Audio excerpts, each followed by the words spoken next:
Ya,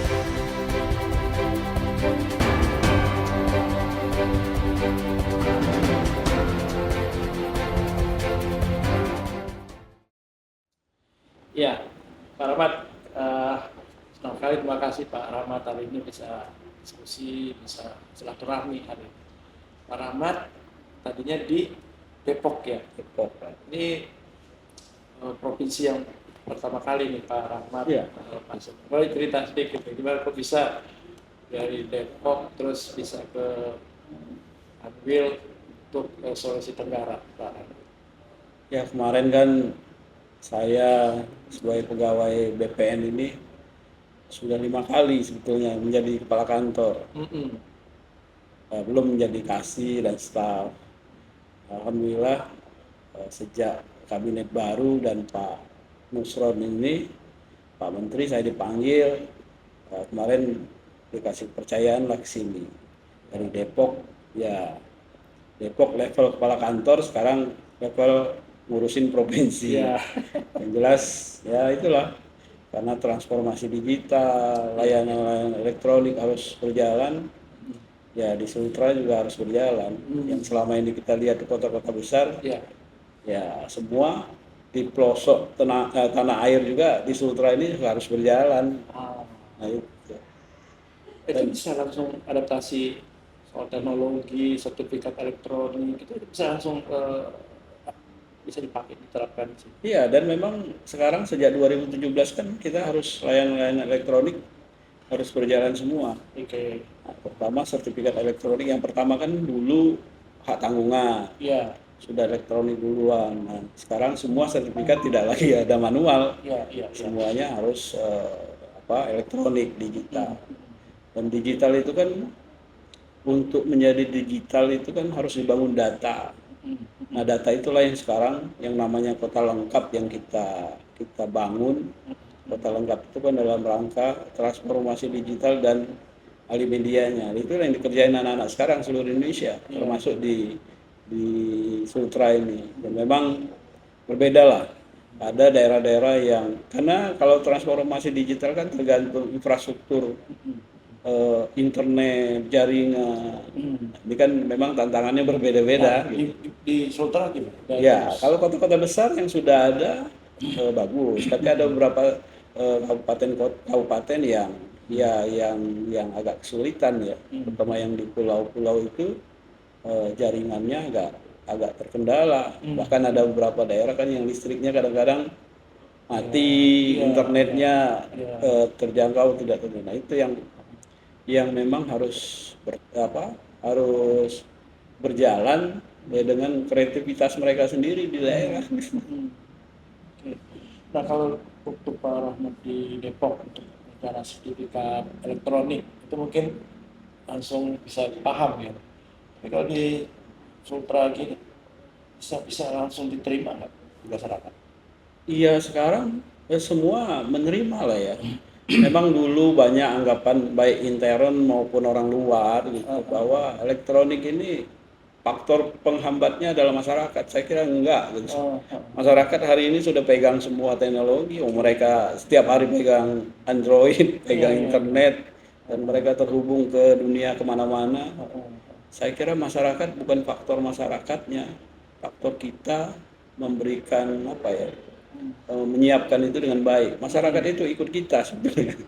Tapi perpindahan ini masyarakat yang selama ini pegang fisik gitu kan, sertifikat beli rumah, beli tanah ada sertifikat, dan sekarang cuma satu lembar. Itu lembar. Itu ada Pak, ada juga nggak percaya ini. Ya, ada. Bisa diubah katanya juga ada. Ada juga pertanyaan-pertanyaan gitu kan. Tapi kan teman-teman di BPN juga dibekali untuk jelasin itu, bahwa di situ ada gambarnya, di balik itu ada barcode-nya, gitu kan.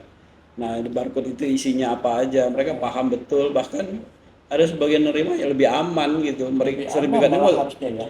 Ke depan tidak ada lagi sertifikat hilang kan. Kalau manual nanti pasti ada sertifikat hilang, mereka nerima dengan baik dan tidak akan ada digandakan ulang. Tidak mungkin sertifikat yang elektronik itu menjadi double. Tidak mungkin. Tidak mungkin, Pak. Karena letaknya di situ, orangnya itu. Kalaupun didobel kan di data kita pasti ketahuan. Dan kalau hilang pun yang selembar yang di print itu Kan bisa edisi kedua. ada. Itu. Dan edisi kedua kan edisinya doang yang kedua. Barangnya kan fisik yuridisnya tetap itu. Nah, apa namanya? Ke depan itu sudah sangat untuk mengurangi orang-orang yang bermain dengan tanah ya. Baik itu kesalahan kita sebagai orang lembaga yang mengelola pertanahan maupun stakeholder pengguna-pengguna itu. Jadi tidak ada nanti satu bidang tanah di Indonesia ini menjadi dua di atas tanah yang sama harusnya. Setelah elektronik ini, Elektronik. nah, ini yang harus benar-benar masyarakat tahu. Ya. Nah itu masyarakat. Nah kalau dulu sangat memungkinkan karena dia mendaftarkan ya dengan teknologi yang dulu ya, kita nggak nyalain orang dulu sih. Memang waktu itu kan keterbatasan teknologi.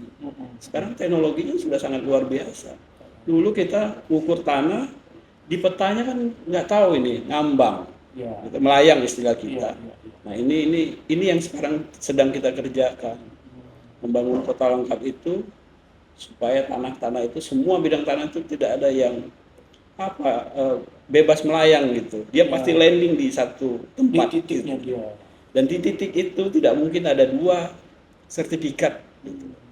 Nah, ini kan yang menjadi kendala kita itu dulu disertifikatin tapi karena teknologi zaman dulu masih mengukur manual, kita melandingnya di mana kita nggak tahu. Tapi kalau saya tadi yang punya lahan itu, saya punya data elektronik ya, sertifikatnya. Yang lain bisa ngeprint juga nggak? Nggak bisa dong. Nggak bisa. Karena kan kita punya akunnya masing-masing. Di Bumi ATR, di Sumber Tanahku, Pak Indra dan teman-teman bisa ya sama aja kalau kita masuk ke aplikasi, kita diverifikasi kan sama admin kita. Sama enggak dengan identitas KTP itu sudah sangat ya di KTP itu kan bukan KTP doang. Ada sidik jari, ada orangnya, tempat tanggal lahirnya kan kelihatan semua. Itu akan diwajibkan elektronik ini, sertifikat. Iya, sekarang udah nggak bisa lagi. Semua bukan kewajiban. Memang sejak 2002 kemarin kami terakhir 2018 itu sudah menerbitkan sertifikat elektronik melalui PTSL itu. Di samping yang sekarang yang daftar ke kantor rutin, istilah kita tuh pendaftaran rutin, yang memang orang ada aktivitas terhadap tanahnya, berikutnya langsung terbit yang elektronik. Itu kalau dia perpanjang. Iya, semua lah istilah kita itu kan pemeliharaan data. Di situ ada balik nama, ada roya, ada tanggungan. Semua pemisahan, misalnya developer.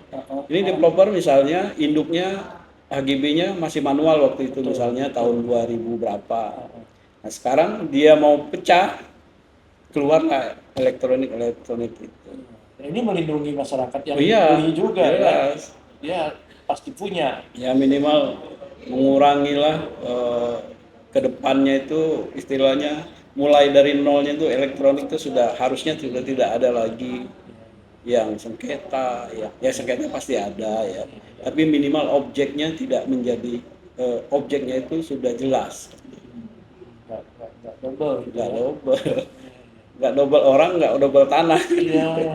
Jadi nanti yang masih program Prona itu ya? Iya, PTSL kita itu. Itu pasti keluar digital ya? Iya. Semuanya elektronik. Sekarang udah berapa persen? Mungkin atau Sultra. Kalau Sultra ini kalau yang terdaftar 74% terdaftar. Nah, berarti kalau 74 dari luas tanah 1,3 juta hektar. Kalau nanti sudah elektronik semua, kira-kira kemungkinan ada muncul kasus penggandaan atau sertifikat ganda itu bisa sampai 0% nggak? Harusnya dengan sertifikat elektronik ini 0%. 0% Harusnya ya. Harusnya. Nah, kecuali ada niat tidak baik dari orang, ya baik itu sistemnya ya. Kalau sistem kita rusak, ya itu bisa aja ya kemungkinan. Tapi itu yang pemerintah ini pengen sekali datanya bagus, tidak mungkin ada lagi bidang tanah yang double gitu ya. Dan baik double maupun yang overlap gitu ya, Iya, beririsan, tumpang tindih itu nggak mungkin harusnya ke depan. Nah juga data ini kan bisa dipakai untuk perencanaan pembangunan. betul. Jadi nggak ada lagi eh, kita sudah pendaftaran PTSL ini yang memungkinkan tanah itu menjadi double dan akan ketahuan gitu di data kita yang overlap atau double. Kalau kita kaitkan kasus-kasus mafia tanah sebelumnya, ada nggak kaitan dengan elektronik ini, Pak? Kalau elektroniknya belum ada ya. Belum Jadi ada. kalau memang mafia tanah masih bermain, masih ini juga dong. Nah itu ya kalau ada mafia tanah di dalamnya ya berarti kan ada orang dalam, Orang. ada memang orang yang ya memang ahli di bidang IT kan yang menghack. Nah, Nah, itu nanti ahlinya teman-teman. ahlinya lagi. Nah, ini nih yang menjadi ke depan SDM kita yang memang penerimaannya, maksudnya penerimaan pegawai itu ada juga basicnya di situ atau pelatihan-pelatihan yang di bidang digital digital forensik lah ya, digital forensik di bidang pertanahan. Ya kalau misalnya kita bilang tidak mungkin terjadi sengketa maupun tidak terjadi double itu kan datanya valid. Iya. Nah, kevaliditasan datanya ini kan dijamin di awal. Itulah fungsi kita baik dari forensik fisiknya maupun kita dari segi regulasi menentukan saat pertama mau disertifikatkan, oh ini yang benar. Oke, oke. Pak Rahmat, kalau di Sultra ini kasus-kasus tumpang tindih lahan, terus alih fungsi itu gimana? Ya di Sultra kan banyak HGU, HGB, baik perkebunan maupun pertambangan. Masih ada lah bahwa di atas HGU masyarakat masih ada kegiatan atau sebaliknya di atas tanah masyarakat masih ada kegiatan-kegiatan HGU di situ. Ini yang saya baru masuk sini baru kita petakan potensi-potensi konflik itu ya selalu ada karena kan luas HGU ini sangat luas, ribuan hektar. Ya ribuan hektar masyarakat baik PT maupun perusahaan maupun masyarakat itu harus kuncinya bisa menjaga batas tanahnya di mana. Kalau mereka itu menjaga dan melihara tanahnya, saya yakin nggak ada lah tanah itu bisa dicaplok orang. Ini kan konflik ini ya saling caplok kan. Iya. Nah kalau kita sebagai masyarakat, baik masyarakat sendiri maupun perusahaan, kalau punya tanah dijagalah gitu kan. Nah inilah yang sering terjadi di Jangan kita. ditelantarin. Iya, jangan ditelantarin. Ya, memang betul gimana kita harus menjaga tanah yang begitu luas dan teman-teman ya pemerintah juga nggak bisa BPN sendiri kan. Iya, iya. Di situ ada pemerintah desa, masyarakat, tokoh adat dan masyarakat sendiri yang harus menjaga tanahnya. Yang penting itu karena disitulah mulai orang bisa saling bersinggungan dengan kepentingan itu kan ada, gesekan ada pada saat tanah itu bernilai. Iya, iya. Ada aktivitas pembangunan baik pembangunan dari perusahaan maupun pembangunan dari pemerintah. Iya, iya, iya. Sepanjang Situ itu menariknya diserobot ya. pada saat itu tidak ada aktivitas kita anggap biasa aja. Pada saat ada aktivitas pembangunan di sana mulailah ada gerakan-gerakan lain yang merasa tanah itu penting. Nah ini yang ya tugas kami di BPN maupun pemerintah itu menjelaskan betapa pentingnya arti hubungan hukum antara orang dengan tanah. Nah, ini yang sangat penting. Nah, ini kenapa lama tadi singgung harga yang mungkin menarik ya, satu lahan itu yang jadi menarik orang untuk ambil. Kalau dengan pengembangan properti perumahan ya di Kendari dan mungkin Sultra ya, itu gimana? Ada peningkatan untuk ke arah sana nggak untuk pembangunan? Sekarang kan kita lihat kalau kita jalan-jalan keluar, Ah, apalagi kalau kita lihat data kita, kebutuhan orang terhadap perumahan itu tinggi sekali. Terutama eh, baik orang yang di dalam maupun keluarga-keluarga baru gitu iya, kan yang iya. membutuhkan rumah. Nah inilah yang menjadi apa?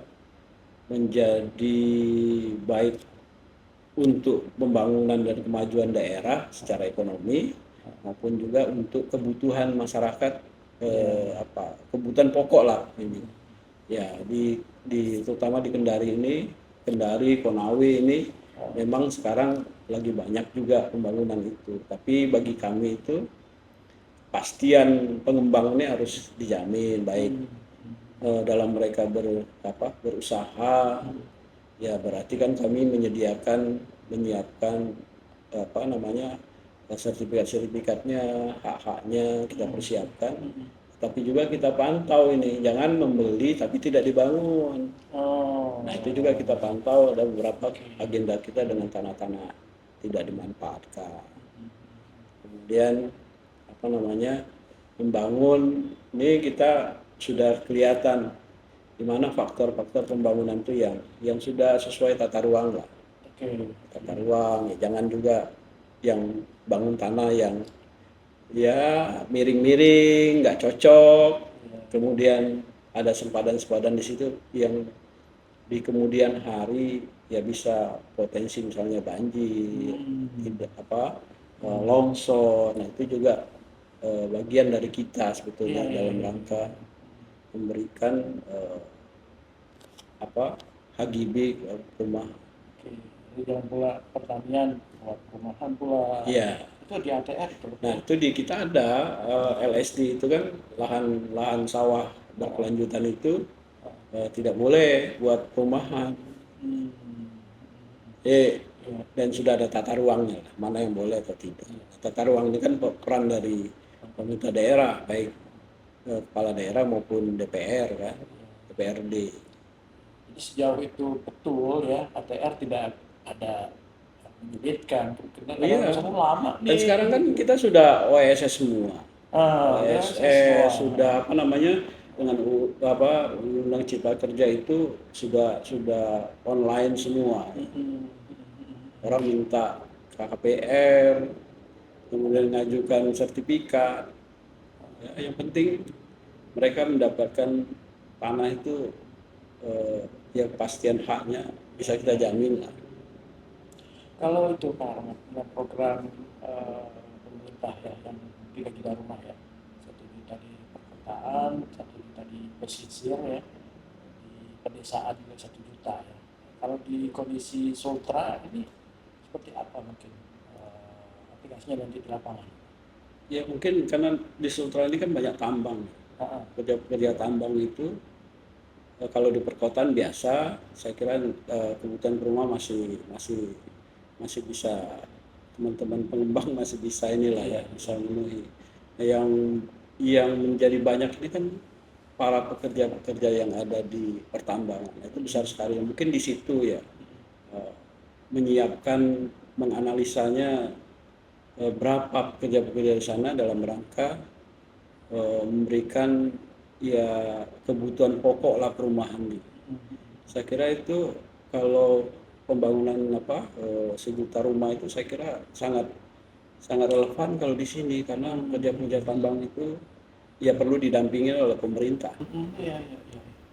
Tapi kesiapan lahannya itu dari Oh, kalau ATR, di Sultra masih sangat memadai ya iya. kalau untuk perumahan pemukiman. Kalau nggak salah kita tuh sekitar 2 juta jiwa ya Perkotaan itu, di Sultra ya. Sultra ya, termasuk di pesisir dan Iya, di pedesaan ya. Jadi dukungan untuk data tanah atau apapun nanti yang iya. diperlukan di situ ATR udah siap. Kalau kita dari sekarang data kita cukup bagus, menganalisa data untuk pemukiman, perkebunan, dan pemilikan penguasaan di atasnya kan bisa kita sajikan dengan beberapa kantor pertanahan yang sudah membangun kota lengkap yang sejak Presiden Jokowi sampai dengan sekarang kan tetap berjalan. Jadi datanya cukup bagus lah. Gitu. Karena terakhir, eh itu kan sekarang ATR BPN Pak Menteri ya kan mendorong sertifikasi buat sama salon tertentu ya untuk punya kompetensi di manajemen risiko pertanahan. Gimana menurut Pak Rahmat dan sudah mulai dilaksanakan begitu? Iya, saya ketemu dengan Pak Nusron ini pada saat dia kunjungan kerja ke Jawa Barat. Saya masih di Jawa Barat.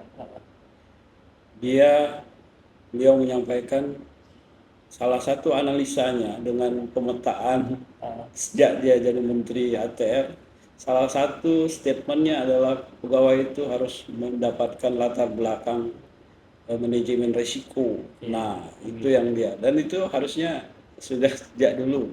Dan ini salah satu yang akan beliau lakukan. Semua pegawai level-level tertentu itu harus dapat pengetahuan manajemen risiko. Nah, kebetulan saya sebelum beliau itu saya sudah belajar manajemen risiko. Udah duluan malah. Duluan saya dapat waktu di Kota Bogor 2022 saya sudah ngambil.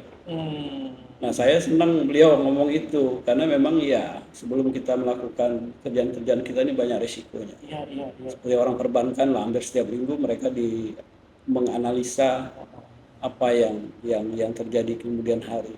Dan ini salah satu yang maksudnya Pak Menteri menyampaikan itu di fondasinya gitu ya, menyiapkan supaya kuat orang ini. Jadi istilahnya ini vaksinnya, kalau saya pribadi ngomong ini vaksinnya supaya tidak kena virus kan gitu. Nah itu kalau saya bilang ini vaksinnya, beliau ngasih vaksin kepada kita dengan manajemen risiko. Oh, itu semua level ya? Semua level. Semua level. Dan dia waktu beliau beberapa kali pembinaan, dulu namanya PPSDM ya, Pusat Pengembangan Sumber Daya Manusia. Sekarang kan sudah jadi Badan Pengembangan, sudah jadi eselon 1. Nah itu beliau sudah berapa kali perintahkan untuk lakukan itu. Dan ini kalau semua orang punya pengetahuan minimal risiko kerjaan kita apa aja dan bagaimana core bisnis yang kita lakukan ini di mana yang ya supaya produknya itu memang betul-betul valid gitu ya, baik proses bisnisnya maupun produknya. Dan salah satu paparan beliau itu manajemen risiko harus diterapkan di kita semua. Nah kalau untuk di Sultra sendiri dengan kompetensi tadi itu ya manajemen risiko, apa yang pertama kali harus dibetulin Pak Rahmat? Iya, kalau di kita kan yang jelas produk kita itu jangan sampai menimbulkan mendampak sengketa. Sengketa itu kan macam-macam lah, baik perdata, pidana maupun tata usaha negara. Nah itu yang harus dibekali oleh kepada SDM yang kita punya. Nah, kalau mereka sudah bisa mendapat pengetahuan tentang resiko itu, ya kerja kita ya enjoy aja gitu. Minimal dari aspek kualitas maupun aspek kuantitasnya itu serta waktunya bisa diperkirakan gitu. Bahwa ini selesai kapan. Kemudian target dengan yang namanya kita pemerintah kan ada target waktu, keuangan maupun regulasinya. Nah itu kalau dapat masuk di semua dapat pengetahuan itu, saya kira. Kalau ATR sampai ke pedesaan ada ya? Iya. Enggak, kalau dia tetap sampai kantor pertanahan. Tapi kan objek-objeknya kan semua di pedesaan. Soalnya PTSL. PTSL itu kan kita ke spot-spot desa. Bahkan setiap tahun kita mendirikan semacam base camp gitu ya, kantor-kantor unit yang ada di desa. Kalau PTSL ini ada info yang harus ini ke bawah nggak ke masyarakat desa? Karena banyak juga yang nanya nih kapan mulai, terus biaya Ya, segala kalau macam. kalau PTSL itu hampir tiap tahun sejak 2017. Masyarakat desa saya kira sudah teredukasi ya, Oke. dengan baik. Tetapi yang menjadi pertanyaan masyarakat desa itu tahun depan dia dapat enggak gitu. Karena ini kan eh, berdasarkan Iya. target. Kalau target kita banyak, biasanya penyebarannya lebih merata.